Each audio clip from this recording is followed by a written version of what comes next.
You're listening to Francis Oblivion and the Mad Undead by J. Johnson Higgins. This audiobook edition is a Kiss the Widow production.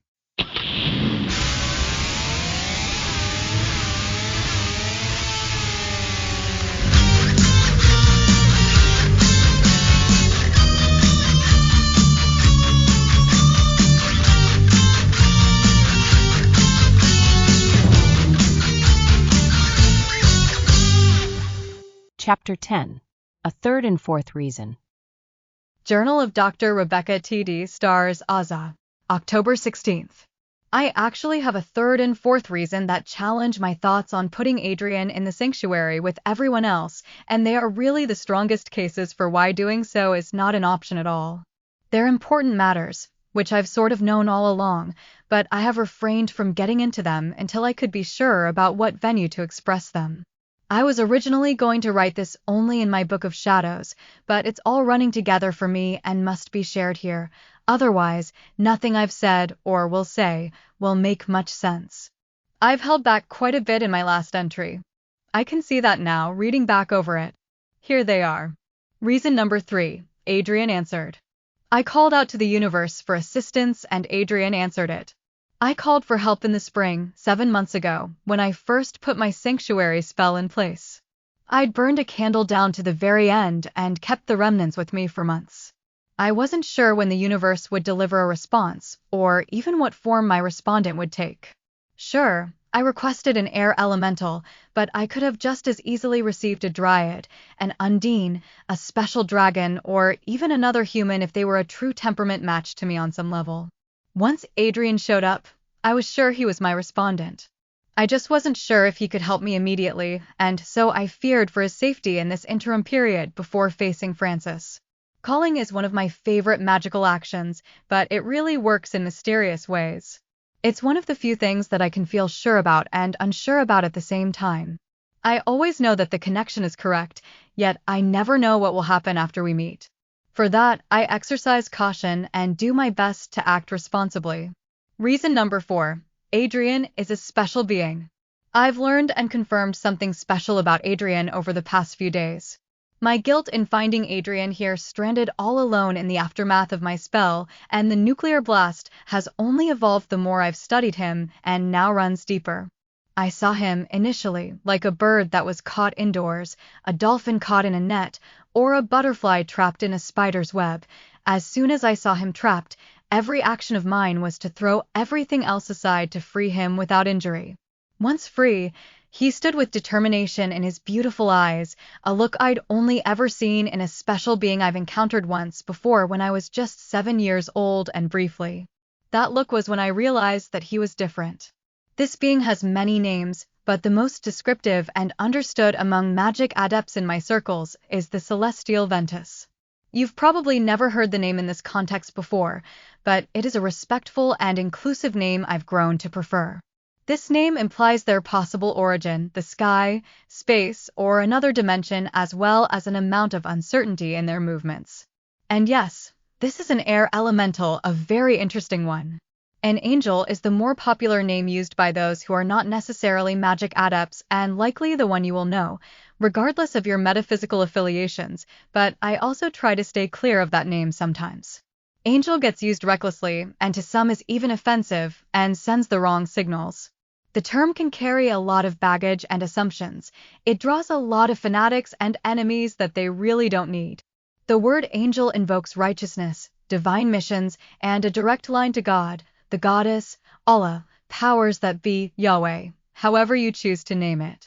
I'm not saying that these things cannot be true or are not possible. I'm just saying that the celestial venti are not well understood, and it would be inaccurate to assume that all of them are acquainted this way, well-intentioned, well-positioned, inherently great, or are on a mission of this kind. Many are not and do not aspire to be. Some can be an enemy to good, contrary to popular belief. They're not all the same and do not all have the same goals, personal or otherwise. When we encounter this type of being, they are not always easily identified either, because they often simply appear human, except to seers or adepts. I've found that because most humans don't recognize them as anyone special, they are rendered invisible and ignored by most of us. Adrian is a continuous breeze of yellow to amber. That is what I see. So, is Adrian a celestial Ventus? I'd thought so immediately after meeting him. I could sense him, but sat on this idea until I could confirm it. It looks like I found my answer. After staring at him, some reflection and meditation, my conclusion is that he is in fact one of them. Adrian was not only the response to my call, but also a celestial Ventus air elemental. Adrian is the real thing, just not fully mature as I'd hoped and now mixed up in my mess. He really is that bird that flew through my window and got stuck. It's no wonder he was not swept away by my spell to put everyone in the sanctuary. He is not everyone, and wind elements are particularly resistant to this class of spell work without special steps in place. It makes perfect sense. A second attempt at a spell on him probably wouldn't work anyway. Somehow, he's found himself here, but the funny thing is that he does not even know what he is yet. Another common scenario for celestial Venti, I've learned. They don't always have their wings, and they're not as well informed as people make them out to be in stories of them. I envision Adrian one day standing on top of a mountain with gorgeous bird wings sprouting from his back and fully aware. I will be there when he gets his wings and will be so proud of him. Today is not that day, though. I felt compelled to tell him that he was special, but wasn't sure of the appropriate time to tell him, or if it was really my place to tell him.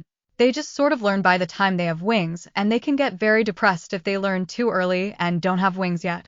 He's had to hear so much odd stuff from me already, and now I'd be telling him he's not like everyone else.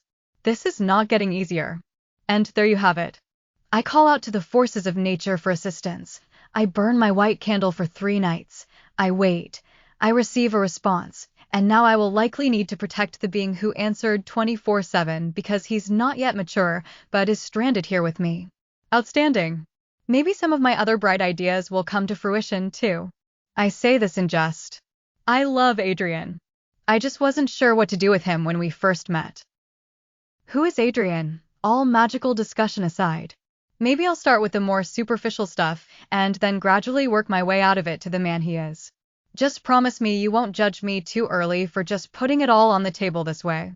It's how I encountered him, and we evolved together.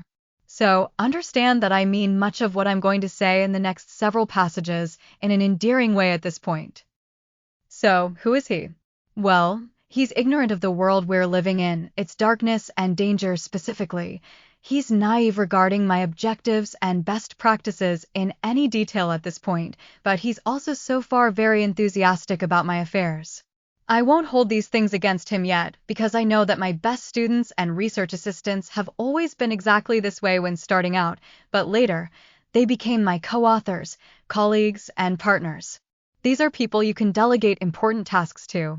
There is a little mystery about Adrian, but not the kind where I feel like I should be worried or afraid. He generally seems kind and not very threatening. He doesn't talk very much about himself, I've found, but he doesn't hesitate to talk about everything else under the sun and then arrive at himself eventually when I engage him. From this, I believe I could describe him rather well. I generally perceive him as calm, at least right now he is. As I'd mentioned, he has these nightmares about the nuclear blast, and he is not calm at all when he wakes up from those. I'll talk more about that later. Otherwise, I'd say that he's endlessly curious, and even has an attractive quality about him that is a little peculiar. I wouldn't have called him attractive when I first met him, but I will go ahead and do it from here on, now that I've had time to really watch him. This is interesting, because in my experience it usually works the other way around. That is, I find someone attractive and then revise my thoughts to say that they are not as perfect as originally thought. Here, I formed an improved opinion of him than at first, but attractive, in the classic sense of the word, was not my first impression. He's awkward, boyish, as in young-looking, in most of his features, but strangely more confident than you'd expect from that shy-looking face of his. This description is the one that has survived all my fluctuating opinions, mundane or magical. In sum, he's more of what I'd prefer than not, and full of surprises. Congratulations, Adrian. I like you, and you were not a bad idea. Honestly, besides the aura, I didn't think much of Adrian at first, and I imagine if the world hadn't gone to hell and forced me to stare at him to examine his characteristics, his ways, his everything, I'd have never thought twice about him, and we'd have never said a word to one another. I truly thought he was only a teenager when I first saw him, but it turns out that he's actually an adult in his 20s with a smallish stature and deceptively young traits that could fool anyone. Once I got past that, I could clearly see he was an adult, just probably one who got carded at bars and clubs all the time for the superficial first glance. To me, Adrian was initially ordinary in both his face and as far as his first impression during conversation. I imagine most people would get the same general reading. If any features stand out about him, it is his eyes. They're big but sharp and penetrating, like a hawk's. His hair is short, and his facial hair is the same way, with just some forgivable stubble that, in my opinion, he should let grow out if he can truly care for it, or just get rid of altogether. Adrian has a baseball cap on most of the time with a Portsville Extremes logo. This was the first clue that he was probably not originally from around here. Just so you know, I'm not a big fan of baseball and I find the sport a little annoying, so it was an additional turn-off to see the cap, initially, because of the association. Strangely, I still wanted to strangle him for not at least making it a Sienna Riptides cap if he's to be wandering around my hometown and wearing it all the fucking time, representing 50% of the current population. I digress. The funny thing is that that stupid baseball cap was also what distinguished him from the Mad Undead for me. From my observations, they just were never known for having hats of any kind since I started tracking them. This fact prompted me to count them again, and I discovered 13 rather than the 12 I expected in the area.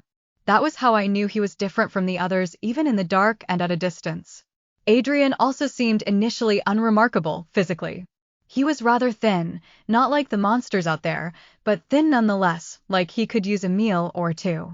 I've made it a point that regardless of the twisted tasks and situations we are going through, we stop everything and eat together, but this is largely because I find it both efficient and social. In my opinion, it's one of the few good habits to fall into. Anyway, with me, I will be sure that he gets the meals that he should. He's protected by me now, so he shouldn't have to worry about being well fed. Now, before you judge me as nitpicking for saying all these little things or for being overly critical of superficial stuff during an apocalypse, I'm not finished yet describing him, and I have more statements to make. Another confession is that Adrian's radiance is abnormal and addictive, like some drug that I find myself wanting to use again and again. When all is said and done, he sticks in my mind, and I just really like him, perhaps love him now, if it's safe to say that. I just met him, but he's different from most people I've met, and I feel good knowing that he is around. Just knowing I will see him makes me happy and, in a way, I'd forgotten I could feel good like this. How weird. I have a feeling that Adrian is the one who could make our whole situation work out in the end. I just know it. I'm also aware of the fact that I made his life a complete hell for several months without even knowing it. He experienced a nuclear blast, and I stranded him alone with his nightmares. What does that make me? Am I a villain? I'll probably spend a lot of time making it up to him. Meeting him has made me question my right to have cast a spell of this power in the first place without considering these kinds of outcomes, one that can put a person's life at a pause in this way or possibly put them in greater danger. Or, in Adrian's case, give him nightmares and strand him with demons among the ruins. These are ethics questions. Maybe I could have consulted members of my old coven about my situation before creating the sanctuary, but where were they for the last 3 years? So much has happened that they'd never understand. Life-changing things. I also think that if they were around, they would have been victims like so many others as they tried to talk me out of doing it. Right now, though, I am glad to see a fresh new face, and that is all I'm guilty of. I'm glad to meet you, Adrian. I've watched Adrian, maybe even seemed a little obsessed because of how much I have, but I've been thinking about the best way to describe Adrian's magnetism and have failed to successfully come up with this for some time. Now, I have a conclusion that's worth a shot. Adrian operates like a disciplined, duty-oriented individual. I've had my great-grandfather on my mind, so I'll make some analogies. The best description I can give is this. He's like a young soldier in several ways. Maybe not the one we plaster all over billboards for recruitment, but the actual one that no one's talking about, but really does get things done behind the scenes. His camouflage is his plainness where, if we were suddenly in a crowd of people, he'd instantly disappear behind a cluster of show-offs, like me, who enjoy making waves out of our lives. Regarding his physique, I also remember reading once that the average soldier in the Vanes War so many years ago was no bigger than this man before me, in both height and build, mostly because those involved and recruited did not have much choice in the matter. The war was placed on them. Soldiers back then were more like the random assortment that would instantly spring up during an unexpected revolution, all shapes and sizes, where a sales associate suddenly becomes a general under pressure and a taxi driver may become a cartographer. They were the people you ran into any day of the week and anywhere. I instantly recall a young man that I'd met at a peace rally that was like Adrian. He offered me one of his many picket signs to carry after some small talk. He was kind of shy and kind of not at the same time. He didn't stutter once except for the social trial of introducing one another. This was the man that would disappear into the crowd once the march got started, but that I also learned played a major part of organizing the message behind it. This was Adrian in a manner of speaking, a kind of smallish guy who pushes forward despite the world not tilted to his favor. Search your relationships because I'm sure we've all met someone like this before. The man you're not thinking of until now because of this conversation. That is Adrian. I'll give you a visual. As a matter of comparative description, Adrian and I stand at about the same height, generally, and I'm 5 feet 7 inches. I initially even thought I was a little bit taller than him, but it's an illusion. I realized up close that it's only if I'm wearing boots that I seem to tower him. It's the difference between splitting hairs from one encounter to the next. This height apparently became more common with the soldiers in the old war, especially after so many had died, and the draft pulled anyone able. That world those many years ago had plunged into a different kind of hell. We now have our own. Adrian has this kind of throwback, battle-ravaged appeal to me, if you could imagine, especially under the circumstances that we met. Bizarre things were happening in this world. There were supernatural beings wandering the night. A worse force that I've encountered only a few other times was pursuing me, and a blood-red moon. Adrian, though new to most of this and conscripted by chance, is extremely committed to doing something about it all without fully knowing what it is I need for him to do, and expressed this as soon as I'd met him. He wants to help me. It's a tough offer to refuse, though, given that he's skillfully dodged every obstacle up until now, including my spell and a nuclear missile. How many people can say that? He seems brave when I know most people wouldn't be and complains very little when I assign him tasks. His face gives the illusion of immaturity, but it's not entirely true. Adrian reminds me of my great-grandfather in so many ways. Determined to live despite the monsters before him. I thank him and his instincts. If he hadn't followed them, I would not be here today. Adrian is perhaps the same way. I first witnessed a driven fortitude in Adrian when I saw him running from the monsters. While it sounds like an act of cowardice, it wasn't. It was what anyone would have done under the circumstances, but just not in the manner that he did. His breaths were steady, his pace was even, and none of the screams belonged to him. As dark as it was, I could see his head whipping back and forth analyzing every option as he moved and flirted with the hill on the horizon. I saw him adjust his course for it. I doubt that I saved his life like he claims I had. The sun would have been up shortly. If anything, I think I surprised him and threw him off his decided path. I was quite convinced that at some point Adrian would have stopped, turned around and watched all the creatures tumble into a pit they weren't aware of, or see him take the high ground and take them all out from there. Maybe he would have made it to the tree at the top of the hill, climbed it and let the sun yawn on the whole landscape as it awoke. The weak-minded creatures would have been forced to abandon their cause to escape the light. I just have this feeling that he would have figured something out at just the right moment, or maybe even outran them if he'd kept at it, let the sun rise, and I hadn't happened along to block his path and introduce a variable. Adrian is a man of subtle, profound actions. Since meeting him, I've felt supported in ways I've never been, and I said I'd protect him. When we heard sounds unexpectedly, he would always move as if to take the challenge head-on or act as my shield, insisting on it. I'm not sure I'm okay with that, or that he knows what he's doing, but I appreciate that he draws this unnecessary line in the sand for me. As I got to know Adrian, it was like he transformed before my eyes like no man I've ever met before. Not from imperfect to perfect, but where imperfections became beautiful. I realized when he squeezed tight to me on the bike, I could feel his definition. It wasn't obvious and showy, but it was certainly there. His touch was warmer than anyone's I've encountered in my past. When he's awakened from his nightmares, I've often sat with him to calm him down. When we sat together in the lighthouse, I could then feel that he had one of those runners' bodies that was chiseled like a cheetah's, lean and dynamic. In keeping with the soldier analogy I've used, he was not built like the soldier that moved supplies, but instead like the messenger who moved ideas, made sure that vital intelligence moved to and from multiple fronts, easily delivered on foot himself if necessary. That was the kind of person that I saw. A mysterious agile ocelot that appears domesticated, but is just as intense as they come once threatened.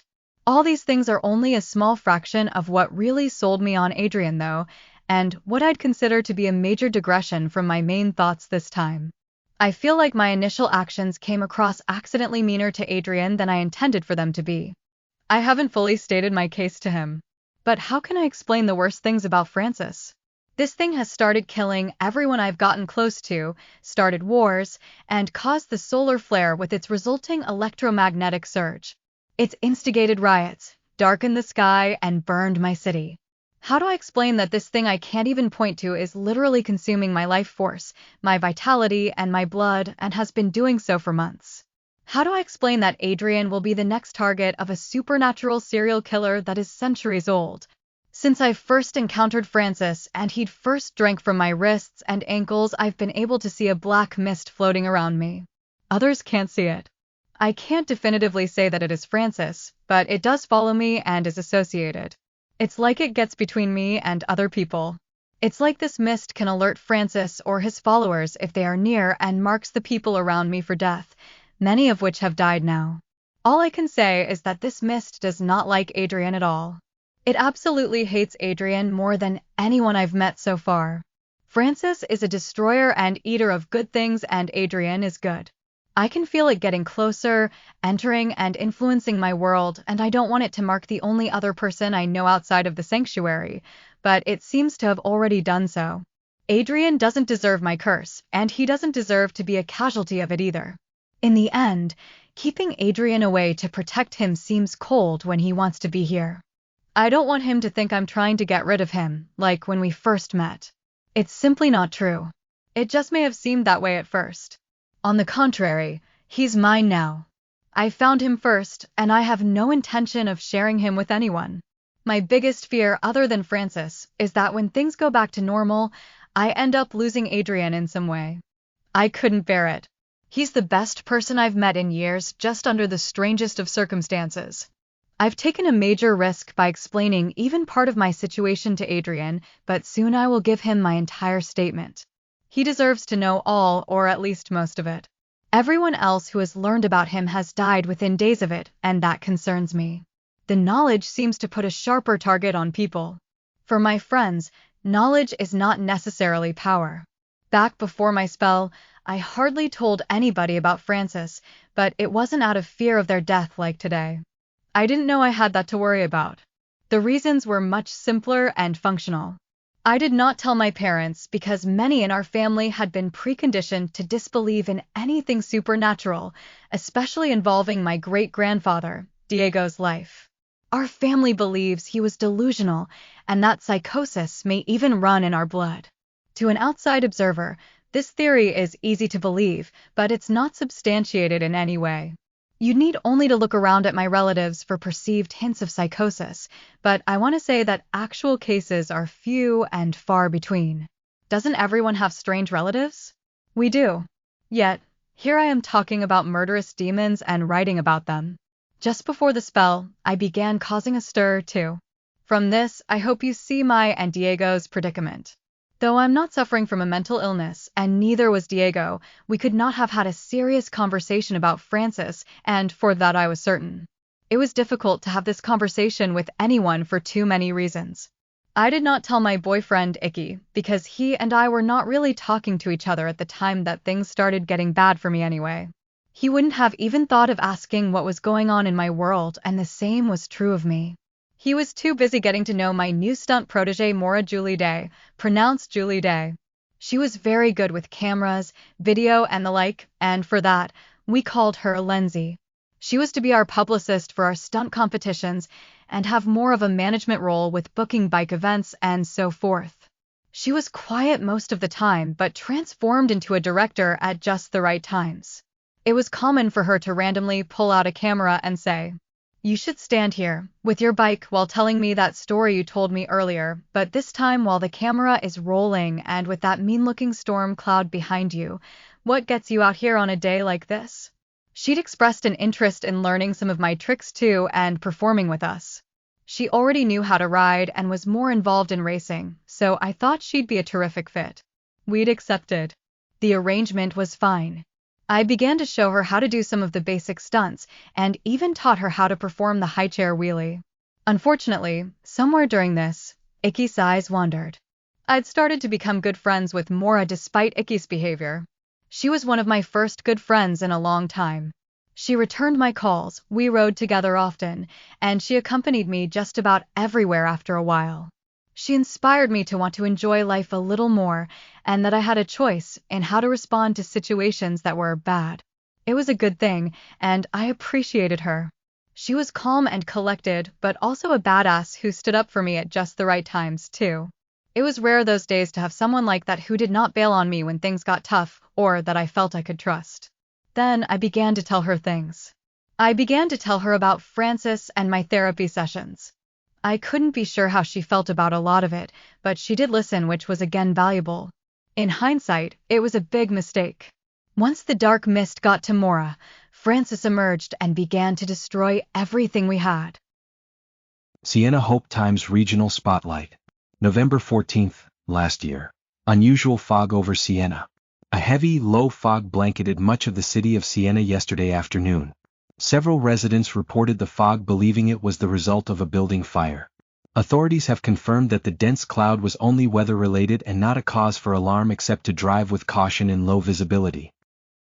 Sienna Hope Times Regional Spotlight. November 15th, last year. Motorcycle accident claims 3 and seriously injures 4th. Police are investigating the cause of a motorcycle accident, claiming the lives of 3 motorists and leaving a 4th in serious condition at an area hospital. The fatal victims have been identified as Jerome Costas, 22, Icarus Young, 36, and Earl Vaughn, 46. The surviving victim, Maura Julie Day, 27, was taken to a local trauma center. The 4-vehicle accident came on the eve of foggy conditions with low visibility. There is currently no confirmation of a 5th vehicle that may have fled the scene. Alcohol or drug use has not been ruled out as a factor. Journal of Dr. Rebecca T.D. Stars, Aza, continued. October 16th. I'd visited Maura at the hospital when I heard the news about the terrible accident that seemed to immediately follow our discussions, and all she could say to me was, "Sorry." I didn't know what she meant by that. The accident was not her fault. Then I realized that she was referring to hanging out with Icky, but I was not there to blame her. It was not the time for any blame to be dished out. We were friends. When I asked Maura what happened on their ride, she instantly looked at me, and it was like she'd seen death. She shook her head and didn't want to talk, burying her gauzed head in her pillow. I begged her, and she finally turned back and told me. She looked into my eyes and said that she'd seen a strange man in the road. She said that he'd instantly appeared before them out of the fog, and that they all swerved to avoid him. When they did, she said that it was like their bikes took on a life of their own. The man spread his arms out, she explained, and as he did, large wings like a bat slowly projected from his sides. My friends and their bikes accelerated without their control and were all thrown into one another, which caused a chain of unfortunate and deadly events. Maura said that he had caused the accident somehow, and she knew it. She said, "You're right, Becca. That thing is out there. That thing did this." I sat with Maura that evening, but by morning I made another big mistake. I'd left her side for only a moment. I felt obligated to make calls to people I promised that I'd call and give updates regarding her status, but hadn't yet. Sienna Hope Times Obituaries. November 16th, last year. On November 15th, Maura Kelly Julie Day passed away. Journal of Dr. Rebecca T.D. Stars, Aza, continued. October 16th, it made no sense. Maura was injured, but expected to make a full recovery. She'd probably be back on her bike in no time. That was what I'd heard. The understanding was that she was extremely lucky, given the circumstances, and had defied the odds. I was gone for only 10 minutes to make very brief status calls, maybe not even that long. How could it have happened? How could she possibly die in those few minutes? And from what exactly? The doctor could not explain, her family said. I'd just told people what the doctor had told her, that she would be fine. It was unreal. There is no doubt in my mind that Frances had done all these things, based on what Maura told me. This told me that the biggest flaw in my actions was not putting a circle of protection on her room as soon as I'd heard Frances was following her. If I stay with Adrian and tell him everything, I put him in jeopardy and in the crosshairs of a monster I can't see, assuming it has not already discovered him. I vowed that I would not attend another memorial service because of Frances. I began casting circles around Adrian when he slept and put up a dream catcher in the window. His nightmares started to go away.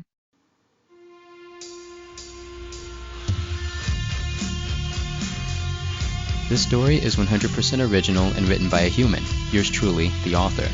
AI was not used to write, prompt, organize, or otherwise generate this story. This audiobook edition was, however, created using licensed text-to-voice software with a lifelike casting and intonation manually adjusted and refined line by line by me, and art in and of itself. The theme music was written and produced by Kiss the Widow. If you like what you've found so far, please like and follow, subscribe, and share. Also, please be sure to check out my socials.